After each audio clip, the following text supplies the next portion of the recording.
No divórcio, meu marido se aproximou de mim e disse: "Hoje é o melhor dia da minha vida. Eu vou tirar tudo de você." A amante dele deu um sorriso de deboche ao lado dele, segurando o braço dele como se já fosse a dona de tudo. Eu senti meu corpo tremer, não de medo, mas de uma raiva que eu nunca tinha sentido antes. 32 anos de casamento sendo jogados no lixo assim, na minha cara, sem nenhum pudor. Ele olhou nos meus olhos com um desprezo que eu jamais imaginei ver no homem com quem dividi mais de 3 décadas da minha vida. A mulher ao lado dele, uma loirinha de 20 e poucos anos, tinha aquele sorrisinho cínico de quem acha que ganhou na loteria. Eles estavam tão confiantes, tão certos de que eu seria destruída naquele momento. O advogado dele já tinha os papéis todos prontos, um calhamaço enorme em cima da mesa de mogno daquele escritório chique na Avenida Paulista. Eu podia sentir o cheiro de vitória deles, aquela empolgação maldosa de quem acha que está prestes a esmagar alguém. Mas naquela hora, meu advogado, um senhor de uns 60 anos que eu tinha contratado semanas antes, se inclinou discretamente e sussurrou no meu ouvido: "Você fez exatamente o que eu mandei? Ótimo, o show começa agora." E eu confirmei com um leve aceno de cabeça. Foi nesse momento que eu vi o brilho nos olhos do meu advogado, um brilho que dizia que meu ex-marido não fazia a menor ideia do furacão que estava prestes a cair sobre a cabeça dele. Se você está me ouvindo agora, seja em casa, no carro ou no trabalho, eu adoraria saber de onde você está acompanhando essa história. Deixe um comentário me contando, porque histórias assim, da vida real, merecem ser compartilhadas. E se você quer saber como essa história termina, se inscreve no canal para não perder nenhum detalhe, porque o que aconteceu depois daquele dia mudou completamente a minha vida. Esse é apenas o começo de uma reviravolta que nem eu imaginava que seria tão intensa. Meu nome é Carmen, tenho 63 anos, e durante 32 anos eu fui a esposa perfeita do Roberto. A gente se conheceu quando eu tinha apenas 28 anos. Ele era um jovem arquiteto cheio de sonhos, e eu trabalhava como secretária em um escritório de contabilidade no centro de São Paulo. Na época, eu ganhava até mais que ele, mas sempre acreditei no potencial dele. Quando a gente se casou, em 1985, foi uma cerimônia simples na igrejinha do bairro do Ipiranga, com apenas familiares e amigos próximos. Minha mãe fez o bolo, minhas tias prepararam os salgadinhos, e a gente foi feliz com aquela festa humilde. O Roberto era carinhoso, atencioso, me fazia sentir especial. Nos primeiros anos, a gente morava num apartamento alugado de 2 quartos na Muca, e eu continuei trabalhando para ajudar nas contas, enquanto ele tentava fazer o escritório de arquitetura dele decolar. Quando o Roberto finalmente conseguiu os primeiros contratos grandes, lá por 1990, ele me pediu para largar meu emprego. "Carmen, eu preciso de você me apoiando de outra forma agora. Preciso que você cuide da nossa casa, da minha alimentação, que esteja presente nas reuniões sociais comigo. Você seria a esposa perfeita se pudesse fazer isso por nós", ele disse. E eu, apaixonada e acreditando que estava construindo um futuro junto com ele, aceitei. Larguei minha carreira, minha independência financeira, meus colegas de trabalho, tudo. Passei a ser a mulher que cuidava para que a camisa dele estivesse sempre impecável, para que ele tivesse uma refeição quente quando chegasse em casa, para que nossa casa fosse um refúgio perfeito depois de dias cansativos de trabalho. Com o tempo, o escritório dele cresceu muito. Ele começou a pegar projetos de prédios comerciais, condomínios de luxo, e o dinheiro começou a entrar de verdade. A gente saiu daquele apartamento na Muca e foi morar numa casa no Morumbi, uma casa linda com 4 quartos, piscina, churrasqueira. Eu decorei cada canto daquela casa com amor. Escolhi cada móvel, cada quadro, cada detalhe, pensando em fazer um lar aconchegante para nós dois. Eu organizava jantares para os clientes dele, sorria e conversava com as esposas dos empresários, sempre representando bem o meu marido. Eu era a anfitriã perfeita, a esposa troféu que todo empresário de sucesso quer ter ao lado nas fotos. Mas a gente nunca teve filhos. Não por falta de tentativa da minha parte. Eu sempre quis ser mãe, Mas depois de alguns anos tentando e fazendo exames, descobrimos que eu tinha alguns problemas que dificultavam a gravidez. O Roberto, na época, disse que não tinha problema, que me amava de qualquer jeito, que a gente seria feliz só nós dois. Eu acreditei. Chorei muito por não conseguir dar um filho para ele. Me senti incompleta durante anos, mas ele me consolava, dizendo que eu era suficiente. Mentira. Tudo mentira. Os anos foram passando, e eu percebi que o Roberto começou a chegar cada vez mais tarde em casa. Reuniões que se estendiam, viagens de trabalho que aumentaram em frequência, finais de semana que ele passava no escritório revisando projetos. Eu sempre fui compreensiva. Afinal, ele estava construindo um império, e eu acreditava que era para o nosso futuro. Quando eu perguntava se estava tudo bem, ele revirava os olhos e dizia: Carmen, você não entende a pressão que eu tenho. Eu sustento essa casa, pago todas as suas contas e você fica me enchendo com essas paranoias.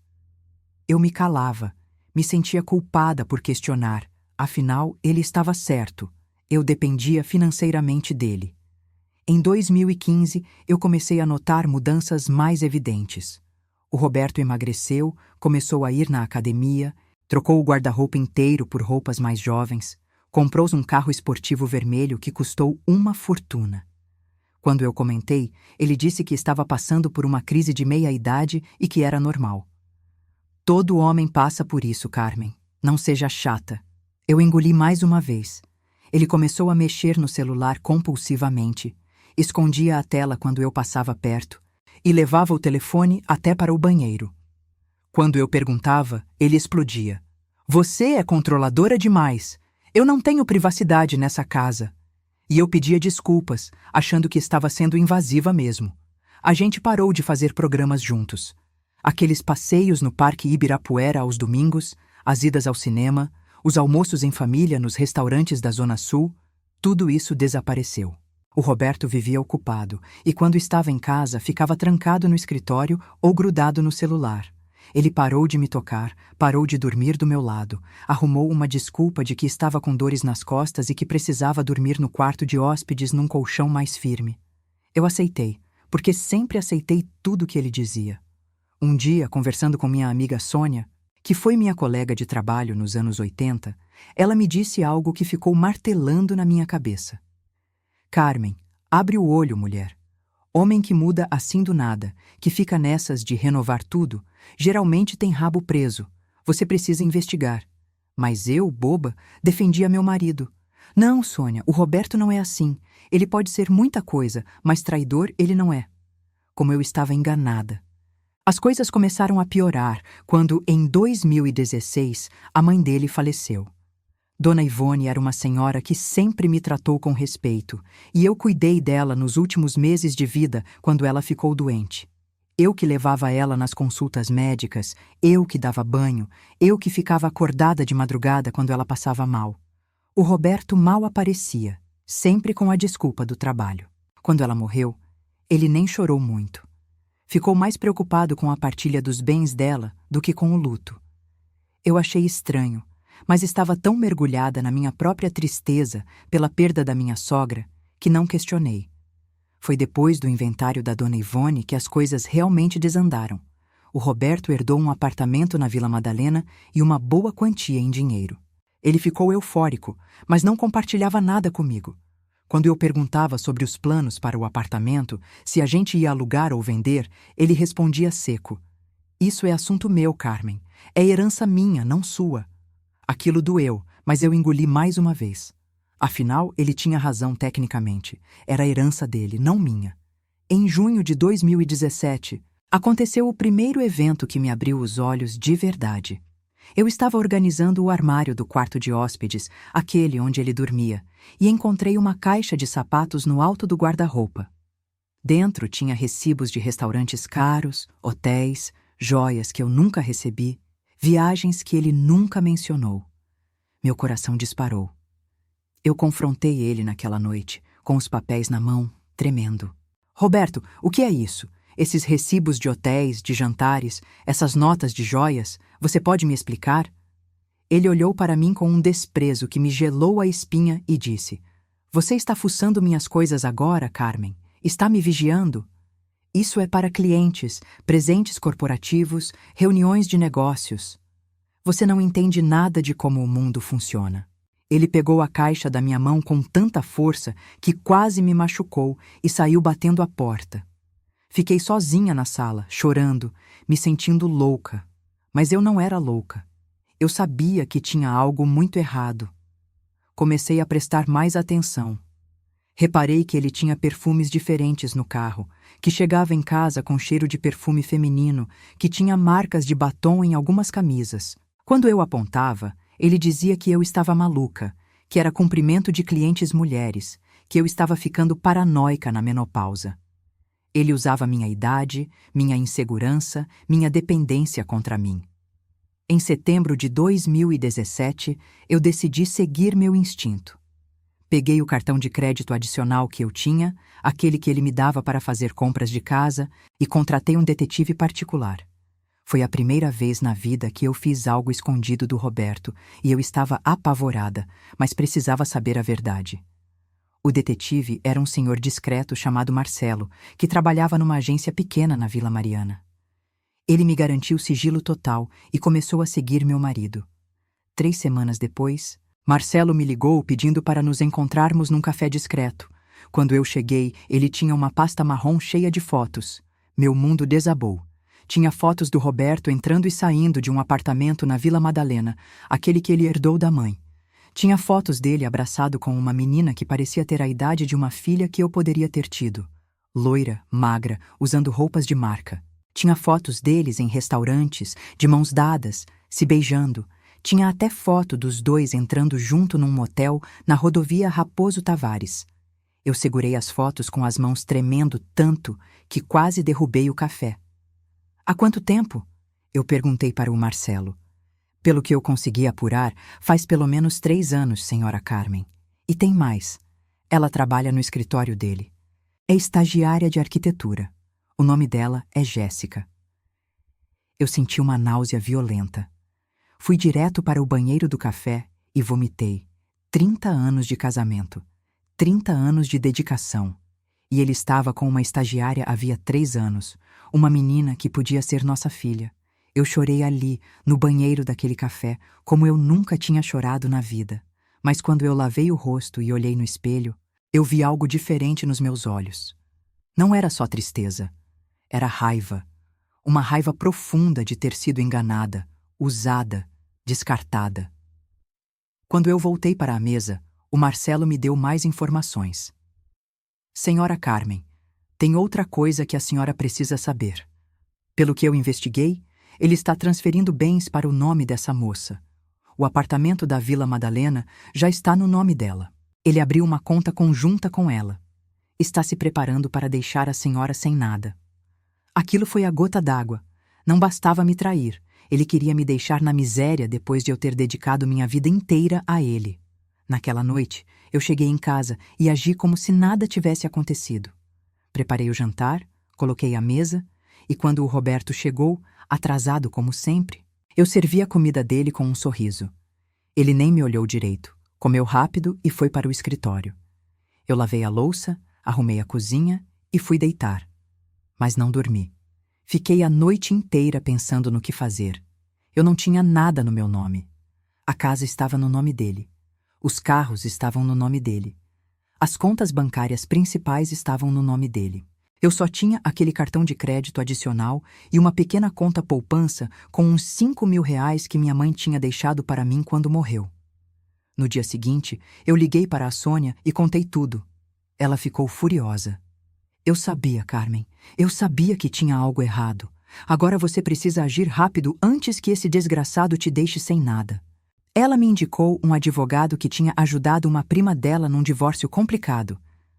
O nome dele era Dr. Renato, um senhor de uns 60 anos, muito experiente em divórcios e partilha de bens. Eu marquei uma consulta para a semana seguinte. Quando eu entrei no escritório do Dr. Renato, na Avenida Brigadeiro Faria Lima, eu estava nervosa. Contei toda a minha história, mostrei as fotos do detetive, expliquei que não tinha nada no meu nome. Ele me ouviu com atenção, fazendo anotações, e quando eu terminei, Ele me olhou com um sorriso que eu não entendi na hora. Senhora Carmen, a senhora está casada em que regime? Eu respondi que era comunhão total de bens. Perfeito. Isso significa que metade de tudo que foi adquirido durante o casamento é seu por direito, independentemente de estar no nome de quem. E eu vou te ajudar a garantir isso e muito mais. O Dr. Renato me explicou que, como eu tinha provas da traição, eu poderia pedir indenização por danos morais. Me explicou que o apartamento que ele transferiu para a amante poderia ser considerado dissipação de patrimônio, que é quando um cônjuge transfere bens para terceiros para prejudicar o outro na partilha.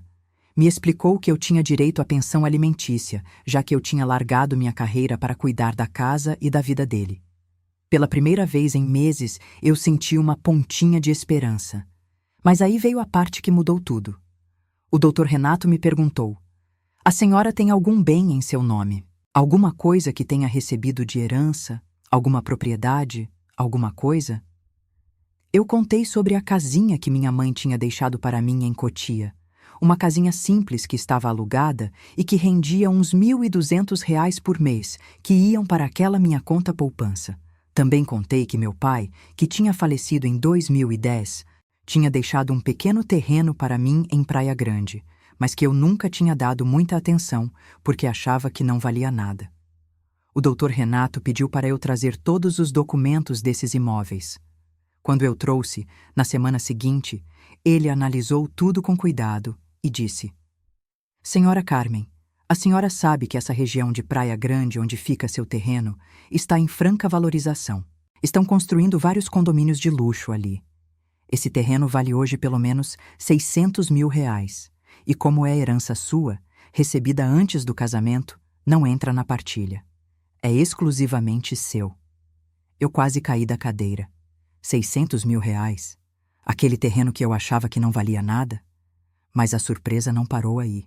O Dr. Renato investigou mais a fundo e descobriu que o escritório de arquitetura do Roberto, apesar de estar no nome dele, tinha sido aberto durante o nosso casamento e tinha crescido com minha contribuição indireta, já que eu cuidava de toda a parte doméstica e social que permitia que ele se dedicasse integralmente ao trabalho. Isso significava que eu tinha direito a uma porcentagem do valor da empresa também. Senhora Carmen, eu vou ser franco com a senhora. Seu marido deve achar que vai te passar a perna nesse divórcio. Mas se fizermos tudo certinho, a senhora vai sair dessa história não só com o que é seu por direito, mas também com uma indenização boa e com uma situação financeira muito melhor do que a senhora imagina. Mas eu preciso que a senhora confie em mim e faça exatamente o que eu mandar. A senhora consegue fazer isso? Eu olhei para aquele homem e senti que finalmente tinha alguém do meu lado. Eu consigo, doutor. Pode mandar. O doutor Renato então me instruiu a fazer várias coisas nos meses seguintes. Primeiro, eu deveria continuar agindo normalmente em casa, como se não soubesse de nada. Isso era importante para que o Roberto não desconfiasse e não tentasse esconder mais bens. Segundo, eu deveria juntar o máximo de documentos possível: extratos bancários, declarações de imposto de renda, documentos da empresa, tudo que provasse o patrimônio dele. Terceiro, e isso foi o mais difícil, eu deveria gravar conversas com ele onde ele admitisse a traição ou falasse sobre transferir bens. Durante 3 meses, eu me transformei numa atriz. Eu sorria para o Roberto, preparava suas comidas favoritas, passava suas roupas, perguntava sobre o trabalho dele. Ele estava tão confiante de que eu era aquela mulher submissa e boba que nem desconfiava de nada. Enquanto isso, eu fotografava documentos quando ele estava no banho, gravava conversas no meu celular, copiava extratos bancários que ele deixava jogados no escritório. Eu me sentia uma espiã, e pela primeira vez em anos, eu me senti poderosa. Em uma dessas conversas que eu gravei, eu fingi estar preocupada com nosso futuro financeiro e perguntei sobre o apartamento da Vila Madalena. Roberto, amor, o que você vai fazer com o apartamento da sua mãe? A gente podia alugar e ter uma renda extra, não acha? Ele respondeu, com aquela arrogância toda: Carmen, eu já te disse que isso não é da sua conta. Eu já dei um destino para aquele apartamento. Você não precisa se preocupar com isso. E eu, toda meiga, Mas amor, só quero ajudar. A gente é um casal, tem que decidir essas coisas juntos. Ele deu uma risada sarcástica. Carmen, você quer saber a verdade? Aquele apartamento já não é mais meu. Já resolvi essa questão. E quando a gente se separar, porque vamos nos separar mais cedo ou mais tarde, você vai ver que não vai ter direito a nada, além do que eu quiser te dar. Eu fingi estar confusa e magoada, mas por dentro eu estava comemorando. Ele tinha acabado de admitir, numa gravação clara, que tinha transferido bens com intenção de me prejudicar numa futura separação. Em novembro de 2017, as coisas chegaram ao limite. Eu cheguei em casa mais cedo de uma consulta médica e encontrei o Roberto no escritório dele, ao telefone, rindo de um jeito que ele não ria comigo há anos. Eu encostei na porta e ouvi. Amor, só mais uns meses. Eu vou pedir o divórcio no começo do ano. Ela não vai ter nada, eu já garanti isso. Aí a gente pode finalmente viver nossa vida juntos, sem esconder. Meu coração acelerou. Ele estava marcando meu fim, planejando meu descarte, como se eu fosse um móvel velho. Eu entrei no escritório fingindo que não tinha ouvido nada. Roberto, com quem você estava falando? Ele desligou o telefone rapidamente. Assunto de trabalho, Carmen. Nada que te interesse. Eu insisti, testando. É que eu ouvi você falar amor. Que estranho, né? Ele ficou vermelho de raiva. Você está me ouvindo escondida agora? Ficou completamente maluca, Carmen. Eu falei com um cliente que é meu amigo, chamei de amor de brincadeira. Você está parecendo uma louca paranoica. Ele gritou tanto que eu fingi me assustar e pedi desculpas. Mas eu tinha gravado tudo no celular que estava no bolso do meu casaco. Levei a gravação para o Dr. Renato no dia seguinte. Quando ele ouviu, bateu palma. Perfeito, senhora Carmen. Perfeito. Com isso aqui, mais as fotos do detetive, mais a confissão sobre transferir bens, a gente vai destruir qualquer argumento que o advogado dele tentar usar. Agora, eu preciso que a senhora faça mais uma coisa. Eu quero que a senhora venda aquele terreno de Praia Grande. Eu fiquei confusa. Vender? Mas, doutor, o senhor não disse que vale muito. Ele sorriu. Vale sim, e é exatamente por isso.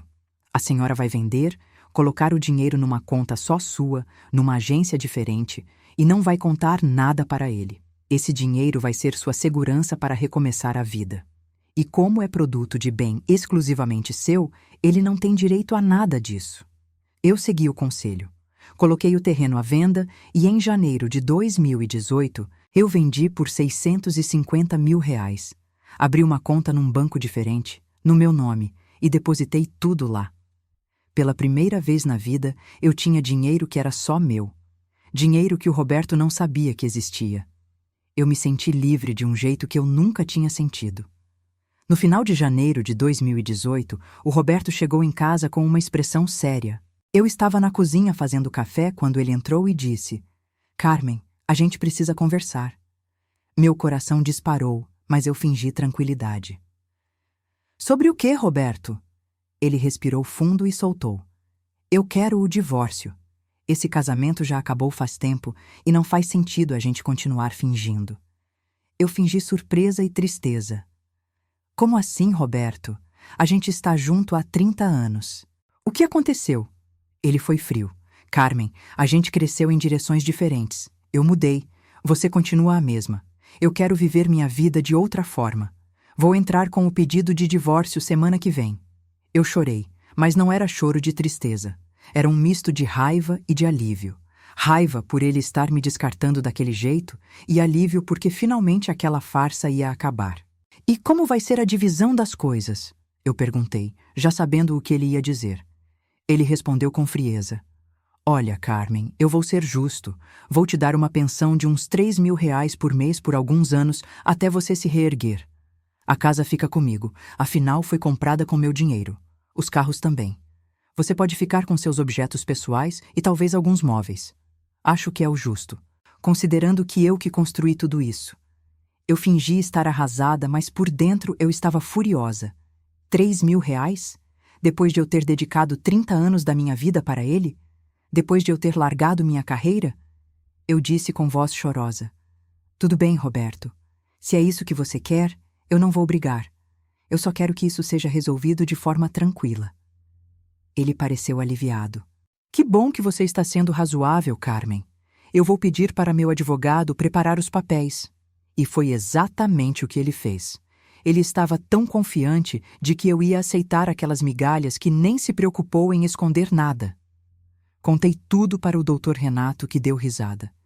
Ele está cavando a própria cova, senhora Carmen. Deixa ele entrar com o pedido. Quando ele fizer isso, a gente contra-ataca com tudo. E aí sim, o show começa. E foi exatamente isso que aconteceu. No dia 28 de fevereiro de 2018, o Roberto entrou oficialmente com o pedido de divórcio. Ele chegou em casa naquele dia com um sorriso no rosto e me entregou uma cópia da petição. Está feito, Carmen. Em breve, cada um segue sua vida.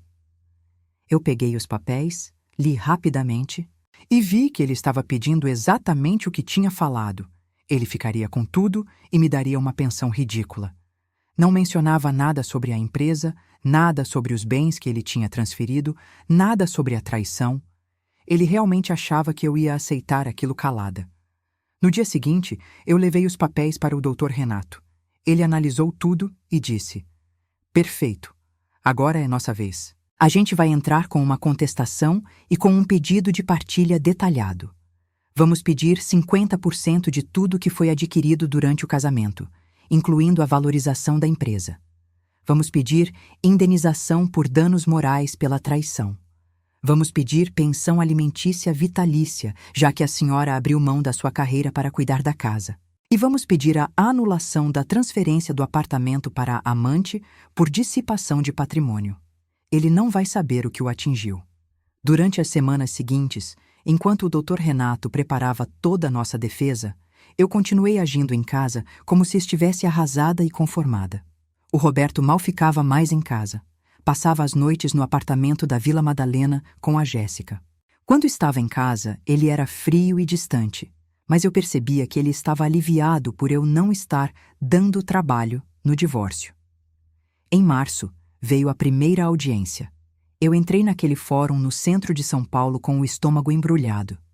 O Roberto estava lá com o advogado dele, um homem de terno caro e ar arrogante. A Jéssica estava na plateia, de shortinho curto e cara de paisagem. Quando ela me viu, deu aquele sorrisinho debochado, como se tivesse ganhado um prêmio. O Roberto me olhou com desprezo e ainda comentou alto o suficiente para eu ouvir. Olha o estado dela. Coitada, nem se arrumou direito. Eu estava de roupa simples de propósito, para manter a imagem de mulher abandonada e sem recursos. O juiz chegou e a audiência começou.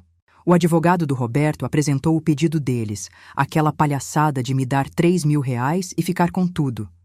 Quando chegou a vez do Dr. Renato falar, o clima mudou completamente. Ele começou: Meritíssimo, minha cliente foi casada com o requerente por 32 anos sob o regime de comunhão total de bens.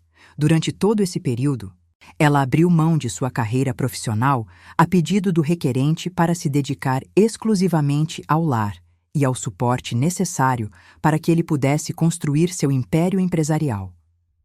O advogado do Roberto tentou interromper, mas o juiz mandou ele deixar o Dr. Renato continuar. Durante o casamento, meritíssimo, o requerente não apenas manteve um relacionamento extraconjugal com uma funcionária de sua empresa, como também, prevendo o divórcio, transferiu bens que são do casal para o nome dessa terceira pessoa, configurando clara dissipação de patrimônio com intenção de prejudicar minha cliente na partilha. O Dr. Renato, então, começou a apresentar as provas. As fotos do detetive mostrando o Roberto e a Jéssica juntos, os documentos do apartamento transferido para o nome dela, as gravações onde o Roberto admitia tudo. A cara do advogado do Roberto foi mudando de cor. O próprio Roberto ficou branco. O juiz pediu para ouvir as gravações. Quando tocou aquela onde o Roberto dizia que ia se separar e que eu não ia ter nada, que ele já tinha garantido isso, o juiz franziu a testa.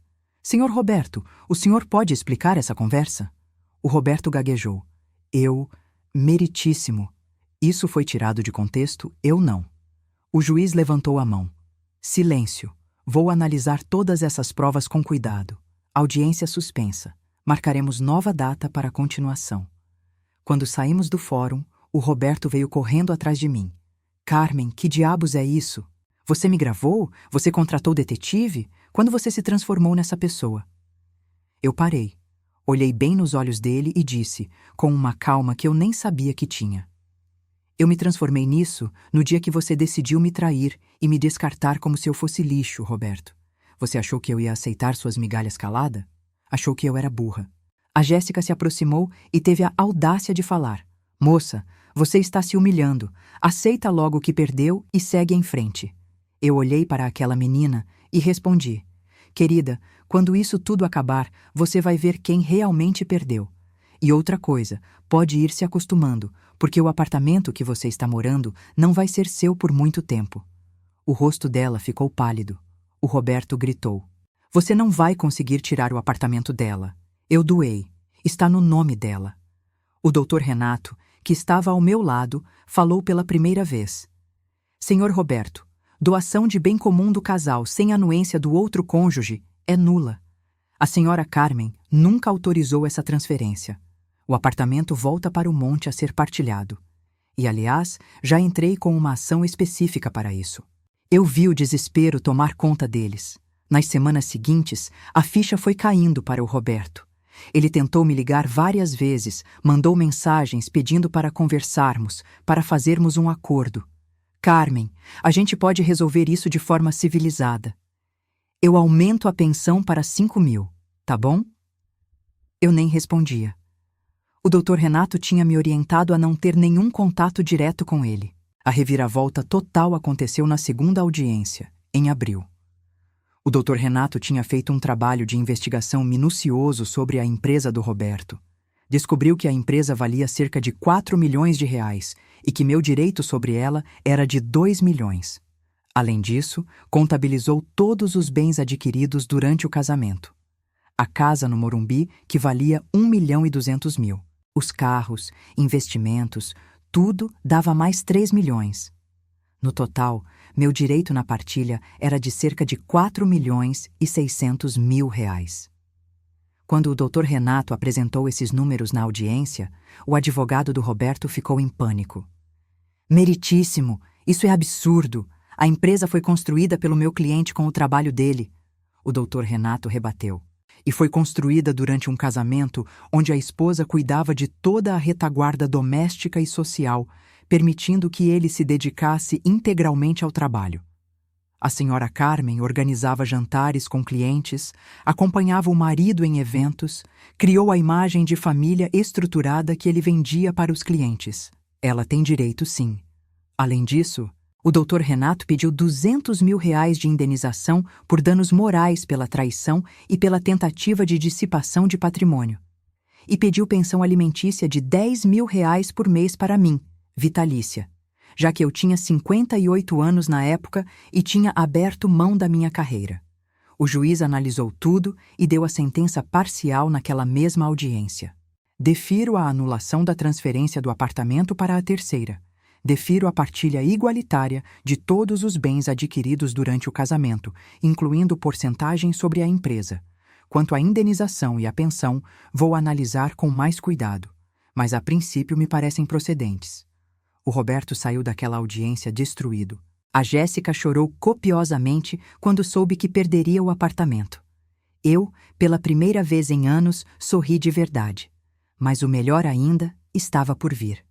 O doutor Renato tinha guardado um trunfo final. Ele descobriu que o Roberto tinha uma conta secreta nas Ilhas Cayman, com quase 800.000 dólares, dinheiro que ele tinha desviado da empresa ao longo dos anos para não pagar impostos. O doutor Renato conseguiu essa informação através de um ex-funcionário do escritório do Roberto que tinha sido demitido injustamente e queria se vingar. Na audiência final, em junho de 2018, o doutor Renato apresentou essa prova. O advogado do Roberto tentou alegar que aquilo era ilegal, mas o juiz foi claro. Se o dinheiro existe e foi adquirido durante o casamento, entra na partilha. E mais, vou notificar a Receita Federal sobre essa conta. O Roberto quase desmaiou. Não só ia ter que dividir aquele dinheiro comigo, como ainda ia responder por sonegação fiscal. No final das contas, a sentença do divórcio foi assim. Eu fiquei com metade da casa do Morumbi, que foi colocada à venda e o valor dividido. Fiquei com um dos carros. Fiquei com 50% da valorização da empresa, o que deu 2 milhões, que o Roberto teve que me pagar parcelado. Fiquei com metade de todos os investimentos e contas. A conta das Ilhas Cayman foi bloqueada e o valor repatriado e dividido. O apartamento da Vila Madalena voltou para o monte, foi vendido e dividido. A indenização por danos morais foi fixada em R$150 mil. E a pensão alimentícia foi fixada em R$8.000 mensais, vitalícia. No total, eu recebi cerca de R$5.200.000, além da pensão mensal, e ainda tinha os meus 650 mil do terreno que eu tinha vendido e que ele nem sabia que existia. Eu saí daquele casamento de 32 anos com quase R$6 milhões. O Roberto teve que vender a empresa para conseguir pagar tudo o que devia para mim, e ainda ficou respondendo processo na Receita Federal. O dia da assinatura final do divórcio foi exatamente como eu contei no começo dessa história. Ele chegou confiante, achando que ia me esmagar.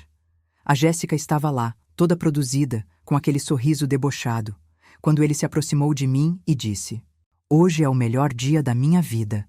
Eu vou tirar tudo de você." Ela riu. Mas aí meu advogado sussurrou: "Você fez exatamente o que eu mandei? Ótimo. O show começa agora." E o show realmente começou. Quando o advogado do Roberto percebeu que todos os termos da sentença estavam sendo cumpridos, que eu estava saindo com milhões enquanto o Roberto ficava quase sem nada, a cara dele desabou. O Roberto leu os papéis e ficou roxo de raiva. "Isso não pode estar certo. Ela não pode ficar com tudo isso." O doutor Renato calmamente respondeu: "Está tudo certíssimo e de acordo com a sentença judicial. Sua ex-esposa tem direito a tudo isso e mais um pouco. Aliás, se o senhor não cumprir o pagamento das parcelas, a gente volta ao juiz." A Jéssica estava chorando. Ela tinha perdido o apartamento, tinha perdido o homem rico que ela achava que tinha conquistado, e agora estava com um homem quebrado e processado pela Receita. Eu olhei para ela e disse: "Querida, eu te avisei que você ia ver quem realmente perdeu." Ela me olhou com ódio, mas não disse nada. O Roberto tentou uma última cartada. "Carmen, pelo amor de Deus, a gente pode renegociar isso. Você sabe que eu não tenho como te pagar tudo isso. Você vai me deixar na miséria?" Eu olhei bem nos olhos dele, aqueles mesmos olhos que um dia me fizeram feliz e que depois me causaram tanta dor, e respondi: "Roberto, você disse que ia tirar tudo de mim, que hoje seria o melhor dia da sua vida. Bem, acabou sendo o melhor dia da minha vida. E sobre você ficar na miséria, bem-vindo ao clube que você queria me colocar. A diferença é que eu não merecia, e você mereceu cada centavo que vai ter que me pagar." Assinamos os papéis e eu saí daquele escritório com a cabeça erguida. O doutor Renato me acompanhou até o carro e disse: "Senhora Carmen, foi um prazer trabalhar com a senhora. A senhora é uma mulher forte e merece toda essa vitória." Eu agradeci. Entrei no meu carro novo que eu tinha comprado com meu próprio dinheiro e dirigi para longe daquela vida. Hoje, 4 anos depois, eu estou com 63 anos e vivendo a melhor fase da minha vida. Com o dinheiro da partilha, eu comprei um apartamento lindo na Riviera de São Lourenço, em Bertioga, de frente para o mar. Reformei a casinha da minha mãe em Cotia e continuo alugando ela. A renda complementa minha pensão. Investi uma parte do dinheiro em aplicações seguras que me dão uma renda mensal confortável. Comprei um carro novo, pago minhas contas, viajo quando quero e não devo satisfação para ninguém. Voltei a estudar. Sempre tive vontade de fazer faculdade, mas nunca tive oportunidade. Me matriculei num curso de psicologia numa universidade particular e estou adorando. Faço aulas de yoga na praia toda manhã. Participo de um grupo de leitura com outras mulheres da minha idade. Tenho amigas de verdade, que me apoiam e com quem eu compartilho risadas e confidências.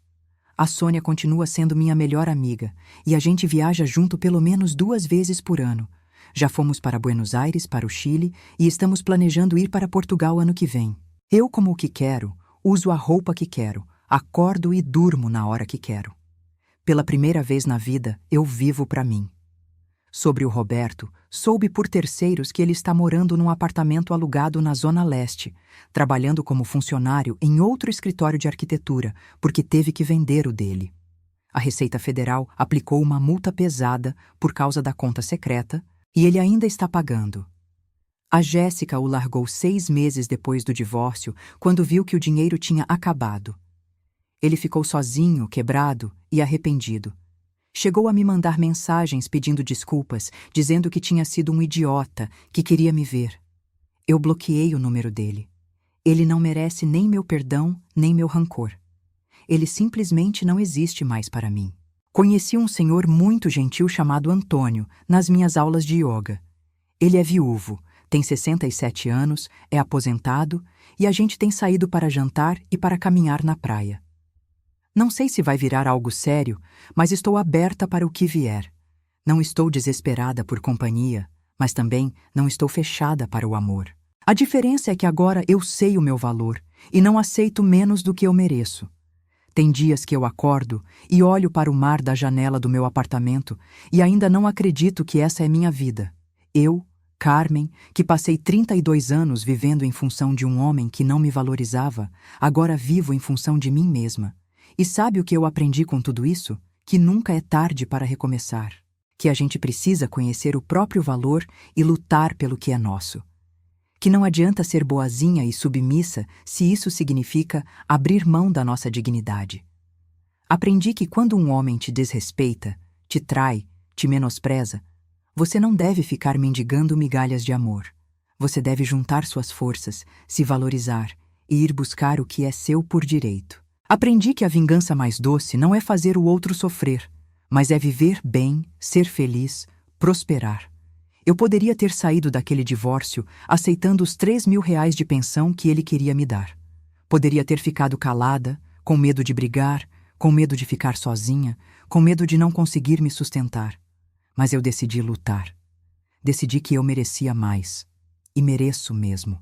Para todas as mulheres que estão me ouvindo agora e que estão passando por situações parecidas, que estão sendo desvalorizadas, traídas, menosprezadas, eu digo, não aceitem migalhas. Vocês valem muito mais do que isso. Procurem ajuda, juntem provas, se cerquem de pessoas que realmente querem o bem de vocês e lutem pelo que é seu. A vida não acaba aos 50, 60, 70 anos. A vida pode começar de novo em qualquer idade, basta ter coragem. Hoje, quando eu olho para trás, eu não sinto raiva do Roberto.